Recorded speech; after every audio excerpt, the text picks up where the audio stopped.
Olá, gente. Eu sou o Pedro. Eu estou gravando esse vídeo aqui. Eu não tenho canal ainda. Talvez eu faça. Talvez esse vídeo me inspire para fazer um canal. Mas eu vou publicar ele no formato de canal, sim. Eu estou gravando ele principalmente por causa de um tema que é o meu mestrado no exterior. Para quem me conhece, sabe que eu estou aqui em Uppsala, na Suécia, fazendo meu mestrado em sistemas embarcados. E antes de chegar aqui, eu recebi muita ajuda de vídeos no YouTube falando sobre como é que faz para conseguir um mestrado, para fazer aplicação, para fazer uma série de procedimentos que são inerentes do processo de aplicação para vir aqui para o exterior fazer um mestrado. E como eu recebi muita ajuda e teve coisas que eu acabei apanhando muito no meio do processo, eu acho que é válido retribuir e fazer um vídeo eu mesmo explicando como é que foi o meu processo. Então eu estava fazendo aqui o meu roteiro para esse vídeo e acabou ficando gigantesco. Então provavelmente vão ser alguns vídeos que eu vou dividir em temas. De como é por que eu decidi vir aqui para Uppsala, para a Suécia, como é que eu escolhi o meu curso, quais são os procedimentos, que documentos que precisa fazer, quais bolsas, como é que eu estou me financiando aqui, como é que é possível se financiar no exterior. Então todos esses detalhes que eu acho que é muito importante para alguém que está querendo, que tem essa vontade de vir estudar no exterior, mas não sabe como fazer. Então, como são vários vídeos, vamos ver se eu gosto desse negócio de falar com a câmera e me animo de fazer um canal no YouTube, que é um negócio que eu acho interessante também. Então eu vou criar um canal, não sei que nome que vai ter esse canal ainda, mas principalmente por causa desses vídeos, para uma organização melhor. E de repente eu gravo uns outros vídeos falando, sei lá, de tecnologia, de algumas outras coisas que me interessam também. Mas enfim, esse vídeo é principalmente sobre mestrado. Esse primeiro exatamente eu vou falar sobre por que eu decidi que mestrado, continuar os meus estudos, então partir para um mestrado, e principalmente como é que é a experiência em si, o que eu estou vivenciando aqui num país que é tão diferente do Brasil, né? Então, eu me formei em engenharia elétrica, com ênfase em eletrônica. Eu me formei em 2014 e trabalhei por 2 anos na área, em uma das áreas possíveis da engenharia elétrica, e decidi que para minha profissão, para o trabalho que eu estava desempenhando, o meu conhecimento era, de certa forma, limitado em determinados pontos.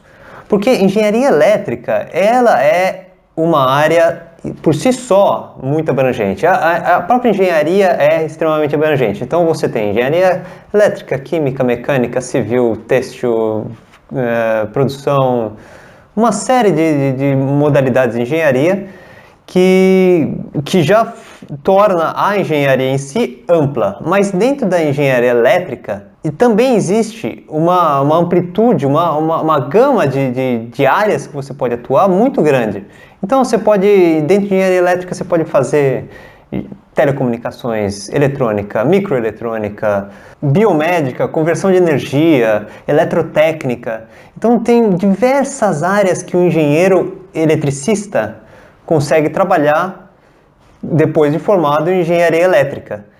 E um mestrado é uma forma de você escolher uma dessas áreas. É claro que você pode escolher uma dessas áreas simplesmente trabalhando nelas. Então, eu tive todos esses conhecimentos no meu curso de graduação, mas é claro que como é um curso de graduação, ele é de uma certa forma genérico, isso porque tem diversas áreas para ser estudadas. Então não tem como se especializar em cada uma dessas áreas. Então o mestrado acaba sendo uma forma formal de se especializar, além da opção de você trabalhar nessas áreas no mercado. Mas eu nem sempre tive essa ideia tanto de fazer o mestrado quanto de que ele fosse no exterior.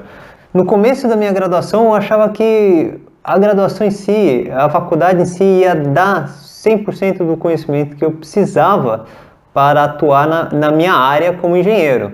O que não é verdade, ela te dá uma base muito ampla, claro, muito ampla do conhecimento de engenharia elétrica, mas você ainda tem que correr atrás de determinados conhecimentos por conta própria. O que acontece basicamente em qualquer profissão, acredito. Então eu achava que não havia necessidade de se fazer um mestrado após a graduação, o que hoje em dia já penso diferente. Eu acho que é uma boa opção, uma opção válida para você se especializar numa área. E eu sempre, na verdade, tive essa vontade de ter uma experiência no exterior. Eu não pensei em fazer isso durante o ensino médio, enquanto muitos dos meus amigos fizeram. E eu achava que interromper a faculdade por 6 meses, 1 ano, não seria algo muito bom, porque eu ia, sei lá, perder ritmo de estudo, ia eventualmente ter que voltar um semestre. Eu hoje em dia já tenho uma visão diferente a respeito disso. Eu me arrependo de não ter pensado nisso como uma possibilidade válida, de pegar, na época que no meio da minha faculdade, que surgiu o programa Ciências Sem Fronteiras, e eu simplesmente ignorei essa possibilidade na época, porque eu achava, por ignorância própria, que não seria muito válido fazê-lo. Tanto que na época, antes mesmo de sair o primeiro edital do Ciências Sem Fronteiras, eu fiquei sabendo desse programa, praticamente antes da maioria das pessoas ficarem sabendo, através da minha professora da iniciação científica, minha coordenadora da iniciação científica, que abriu essa oportunidade e sugeriu a opção pela bolsa do CNPq para a iniciação científica em si, porque facilitaria o ingresso no programa Ciências Sem Fronteiras, tendo essa experiência no CNPq com uma iniciação científica. E na época, por burrice minha mesmo, eu decidi que não valeria a pena, porque eu não tinha essa pretensão de pegar o Ciências Sem Fronteiras, então nem o CNPq eu aderi. Acabei fazendo a minha iniciação científica por outros meios, não pelo CNPq.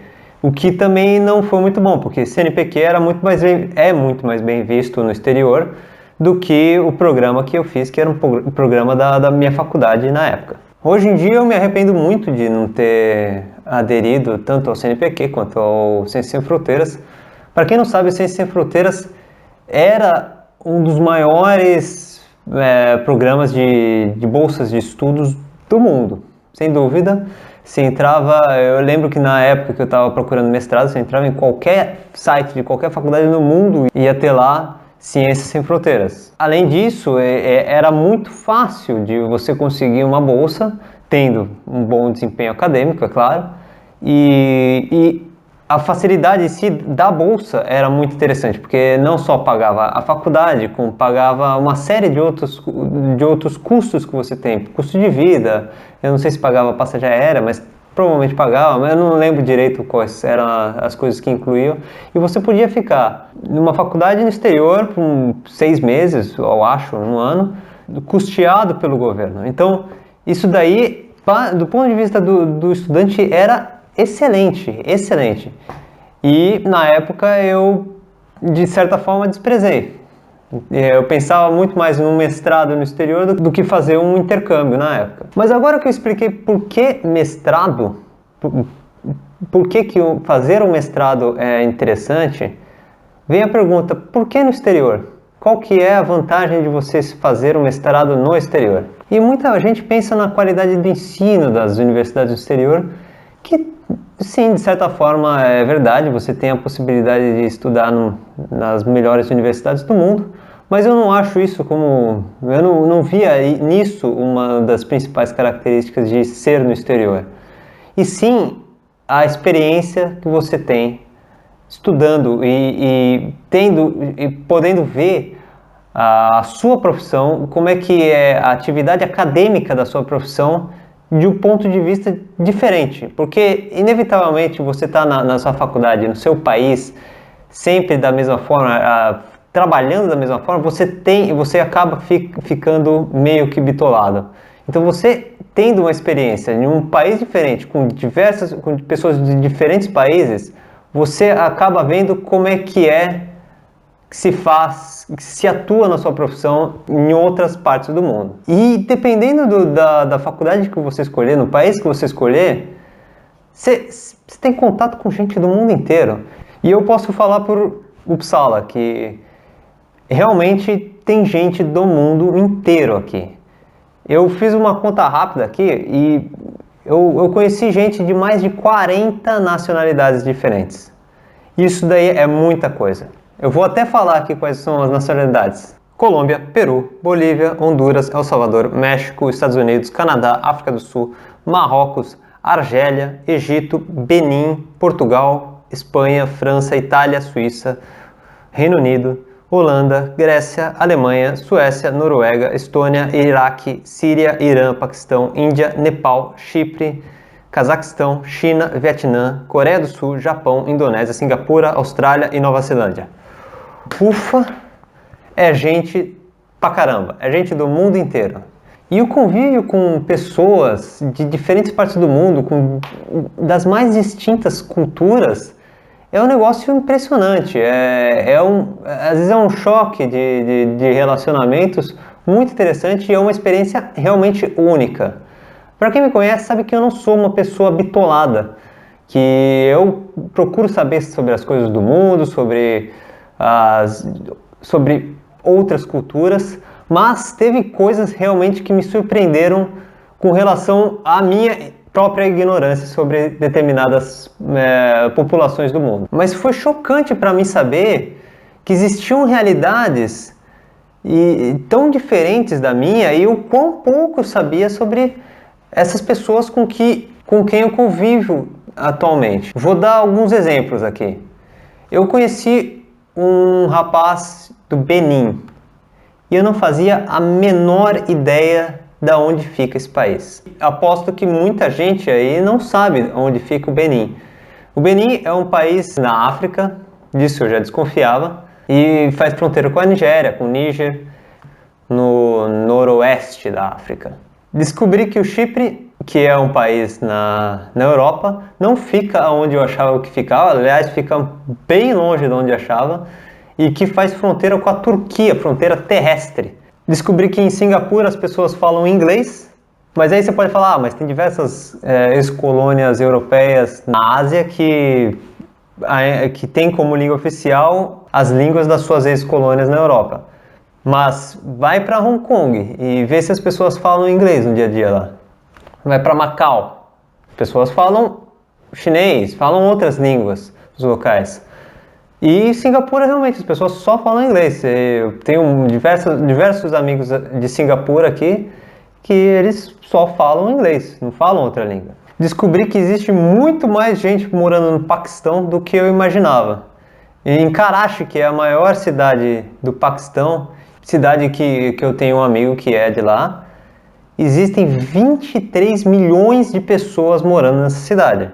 É simplesmente 2 cidades de São Paulo. Isso me fez questionar uma série de outras coisas. Será que eu deveria saber todos esses tipos de informações? Eu acho que talvez não. Acho que realmente a minha ignorância era razoável nesses tipos de aspectos. Ou outros questionamentos mais específicos, tipo, por que existe tanta gente morando na Ásia? A gente fala muito da China, a China sempre é o nosso estereótipo de país com uma população gigantesca, mas a gente sempre esquece da Índia, por exemplo. A Índia tem praticamente a mesma população da China. E é um país muito menor, com uma economia muito menor, e a gente esquece de citar a Índia, que tem um problema populacional muito maior do que a China hoje em dia. Mas pensando bem, isso não quer dizer que eu era uma pessoa alienada. Muito pelo contrário, quem me conhece sabe que eu não era uma pessoa alienada.